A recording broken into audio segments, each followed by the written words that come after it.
I started with Gadar-2, where I'm playing Indian Army officer, Brigadier. And from then on, I moved to a series with Mr. Milind Luthria called Sultan of Delhi. There I have played Underworld Don, a kingpin. This is a story about the underbelly, the whole corruption, organized corruption in Delhi in the 1970s. So it's a period drama. Then I did something for Mr. Vikram Datya Motwani. It was a series on Netflix which became the #1 series called Black Warrant. And there I'm playing a lawyer, a senior lawyer who happens to visit the Tihar jail, and he sees there are a lot of inmates there who are inside for last 10-15 years just because there's nobody to do a bail on their behalf of 4,000, 5,000 rupees.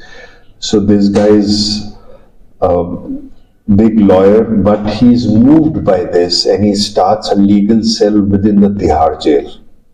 And it was very well received, of course, and because he's a very prolific storyteller. Then Mr. Anil Sharma of Gadar-2, he made another film where I played a police officer who's kind of helping Mr. Nana Patekar reach his home because he's lost his memory. And I'm playing a police commissioner, doing some assistance to them. Then in the south I did something with Mr. Mammootty sir own home production called Kannur Squad, where he's a police officer and he's pursuing a killer. He's on a lead and he comes to Uttar Pradesh, where I'm a politician and I don't like it that he's come to my constituency and he's pursuing something. So we had some confrontation. I'm talking within the story, within the script. So that was that. And then now we are at Dhurrender 1 and Dhurrender 2. And of course it is making waves where I'm playing a Pakistani president, and the film, I think most people have watched it or not. It's all about what goes on in Pakistan and how it impacts India.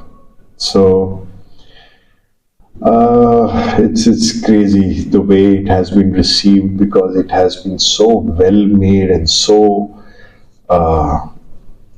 impactful, so effective that it's just creating waves. And now, just 2 days back, the part 2 was released, which again is making history. I don't know if it's true or not, but before the first screening of this part 2, they had already roped in 200 crores in advance payment for the tickets, which is crazy. And it did more than 100 crores on the first day. Anyways, beyond the financials and the economics of it, I think the way the director has narrated the story, of course there are so many aspects to it, the actors, the story itself, the backdrop, the background music, and the way it's been shot, the dialogues, everything has come together, and that is why it's so impactful. Even though it's such a long film, the first one was 3 hours 42 minutes and this one is 3 hours 55 minutes. And people are still going back. I met somebody who's seen the part 2 also twice, leave alone the part 1, which is crazy.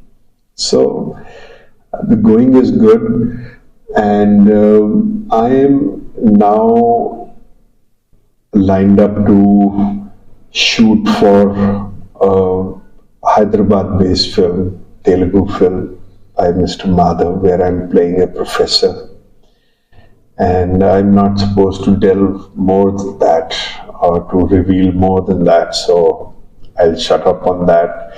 I just shot for a film by Madhur Bhandarkar. It's about the wives of the big superstars of Bollywood. It's what goes on in their life, their insecurity, how they negotiate with this hyper life where their spouses, everybody wants a piece of them. So I'm playing a businessman there who is supporting some of these Bollywood stars' wives in their entrepreneur life. So, other than that, there is also a Tamil film which I'm in talks with, and I've been finalized. In fact, I'm in the city to listen to something about my role in that. And I'm looking forward to that because that's a pan-India film, not just because of the size of it, because it's being done by a very big maker, but also because of its emotional connect. It's about a social story which impacts all of us. It's not just pan-India, it's pan-world. So I'm looking forward to that. And I hope I can keep coming back to Chennai more often. Thank you. One had to work was on the language, because there is a peculiar way Pakistani, see, there is a lot of similarity with Indian, the North India at least, but there is a dialect. They speak Urdu in that Pakistani way. So one had to kind of imbibe that with certain practice, because that was important. Otherwise, it would not feel authentic. Other than that, the script and the lines and the briefing from the directors and director's team tells you enough for you to go there and perform. Yeah. Have you seen any documentaries about Asia? To see. I didn't see. Okay. Because I was not going to copy. Okay. I wanted to get the dialect right. I wanted to get his mannerisms a little, but not really copy. Because I have to be true to what's going on in that moment. And if you bring a lot of copying only, then you can lose the moment of what's going on, how it's impacting you, what's everybody saying. So one, as an actor, you have to go into the psyche of the person and the given circumstances. And there is a beautiful circumstances. So you have to be present, and you have to understand what is the situation and how will this man who you're playing will react or respond to this, what is being thrown to him or what's happening there. So one goes by that imagination. That's any actor's job in any case. Yeah. I think your This is where I played a common man, a father who's going through something. So there was, which was my last release, it was called Andaz 2. I don't know if you remember Andaz 1, where Priyanka Chopra and Lara Datta were introduced by Mr. Sunil Darshan.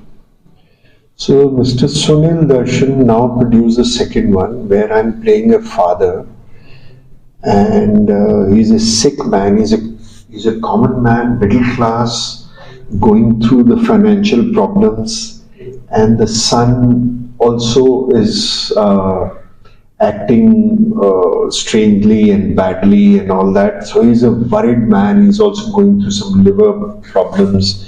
So I have a longish role in that where I'm not playing that authoritative and powerful and legal and or something.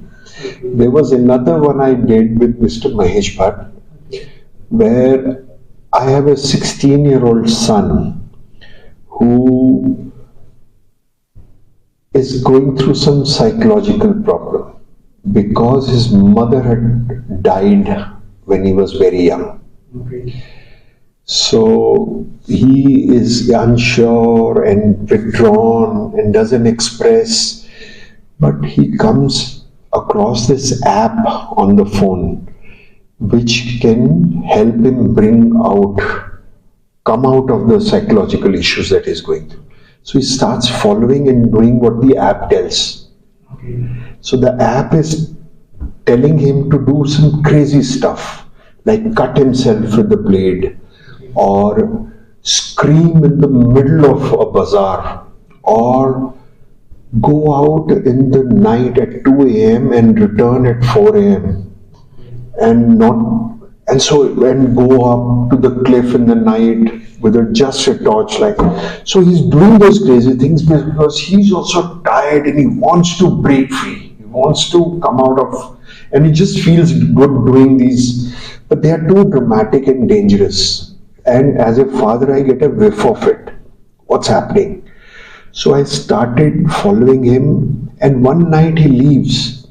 In the middle of the night, he goes up the cliff with his phone, and on the cliff, the message on the app says, "Jump from it into the water." And he jumps, and I know he can't swim, so I jump after him and I save him, and then it's a bonding. It was all about a message where we say that how technology is taken over and we are losing our human connect, and how important it is that you could be a family and really not know what's going on in the hearts of the others. You're so caught up in your own world, and so the lack of human connect and the power of sharing yourself with the other so that you can seek some help. So this is our job. Before you take on a project, you of course weigh whether the role is good, whether the director is right, whether the story is good, or whatever, all those things. But once you say yes, the idea is to throw yourself totally, and you just fall in line with the director's vision or the author's vision. How you're contributing to that story. Your whole job is to that, and leave all your resistances, all your apprehensions, all your doubts, and go for it. That's our only job in any case. So one has to do that. When I'm on the sets and everything, I will already get something. But I know it's not going to be very easy for me. It's going to be a long time before I can really understand and start to speak a little. So, but I'm trying. I will be indulging in it. Let's see how it works. Yeah.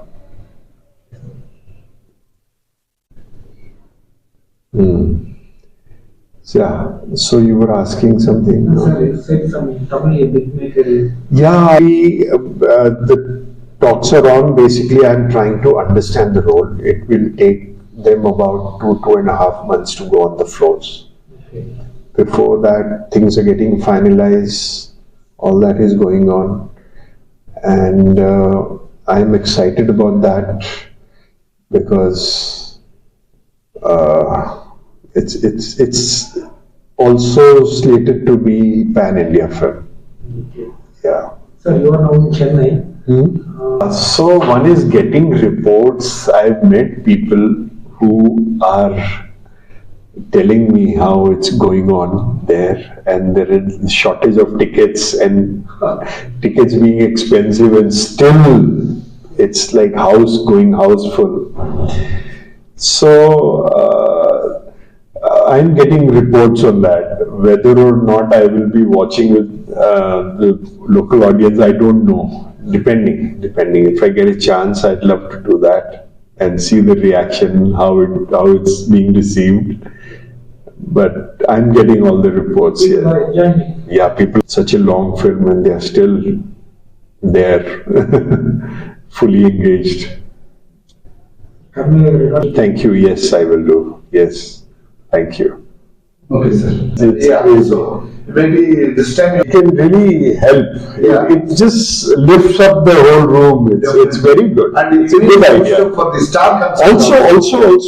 Even big filmmakers and stars. Correct. Everybody has done it. Yeah. So that could also trigger. It helps the whole response. Yes. It just hypes up the whole thing. Yes, sir. Why not? Yeah, it should be done. Yeah. You can talk with that. Have you seen any Tamil films? So lovely, so powerful. But of course, so many one has seen Thalaivas, sir, you can't ignore.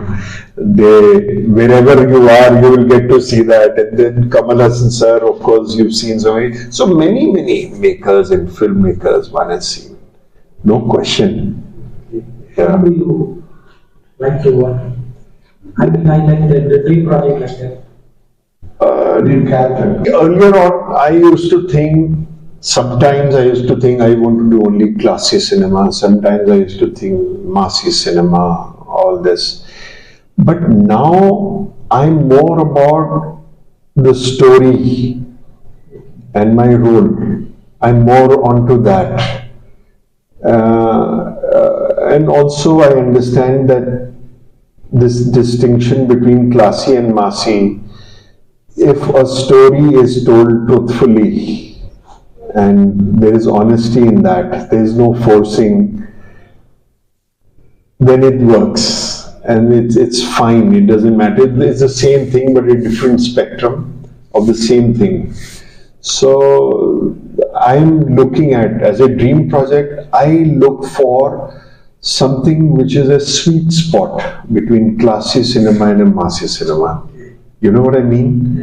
Where it's broader strokes, but it's also something underneath, something stimulating for the mind and for the heart being said. Something which connects on a deeper level also. Not just on emotional level. Of course, emotional level is the biggest requirement, but my dream project would be a cinema that caters to both these at the same time. And there have been examples like this, examples like Three Idiots and all, which was massy appeal also, but also very classy in their messaging and subtext.